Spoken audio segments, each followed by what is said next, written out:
Good morning! Ako'y gagawa ng panghaplas dahil matagal ko na itong gustong gawin. Ang buto ng avocado. Dahil wala pa akong buto ng avocado, hindi pa ako nakakabili. Nagkataon may nagbigay sa akin ng avocado. Kaya ito, tinabi ko ang buto. Yung isa yata ay natapon pa. Dahil ito ay 4 na piraso. Ito ang aking sasangkap. Itong dalawang sangkap na ito. Ang aking ilalagay. Para magkaroon naman ng panghaplas ang mga senior. Ito guys, gagadgarin ko na lang para mas mabilis.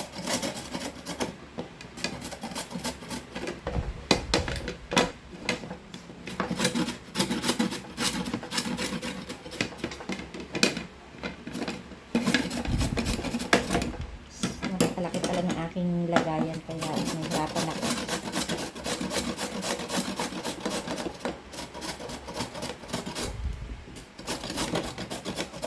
Mas maganda kasi paggadga dahil yung kanyang katas ay madaling lumabas.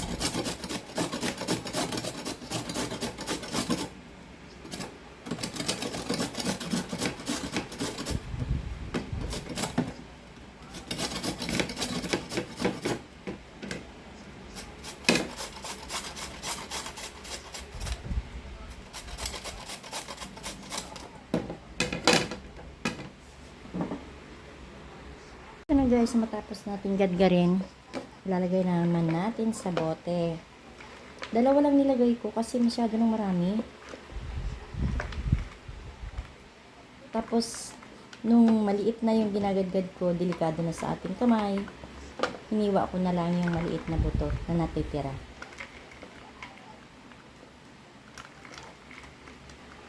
Ayan, marami na nga siya.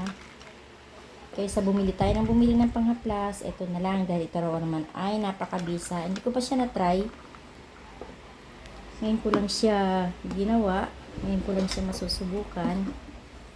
Pero after 3 days pa ito bago magamit.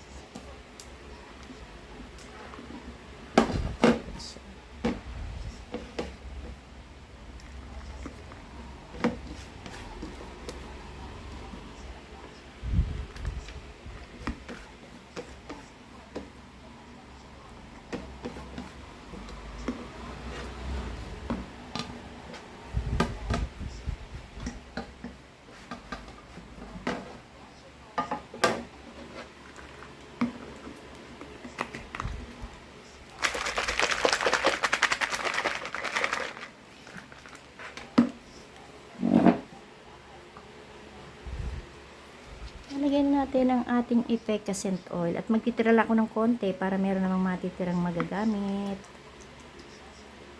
Ay, mas konting-konti lang talaga yung natira.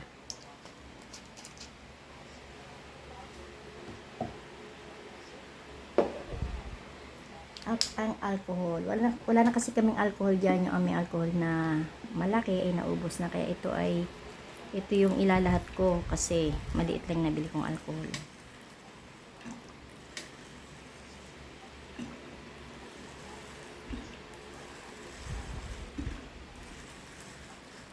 Busin ko na.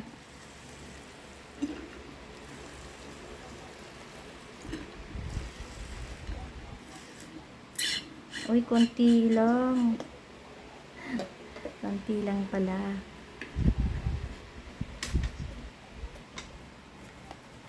Hindi mo lang siya napuno. Ayan o.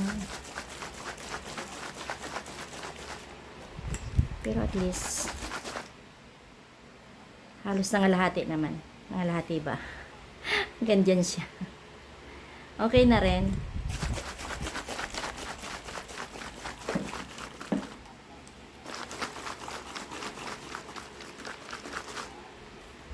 Guys, meron akong panghaplas.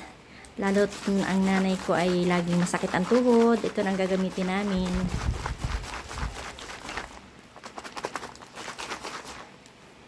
Ayan. Ito yung aking nagawa dahil maliit yung bote ng alcohol. Hindi pa siya nangalahati. Pero okay na. Nung inalis ko yung label, nakita ko na kung gaano karami. Pero at least nakagawa na ako. Ang tagal-tagal ko nang gustong gumawa nitong buto ng avocado at alcohol at effervescent oil. Ito na siya. After 3 days, saka namin siya magagamit. Ayan. Amayin ko nga muna. Mabango. Lalo na siguro pag ito ay 3 days na. Doon ko siya maamoy at makikita yung totoong kulay. Ayan siya, nagkulay brown na siya. Oh. Pati kamay ko, nagkulay brown na rin. Panghaplas.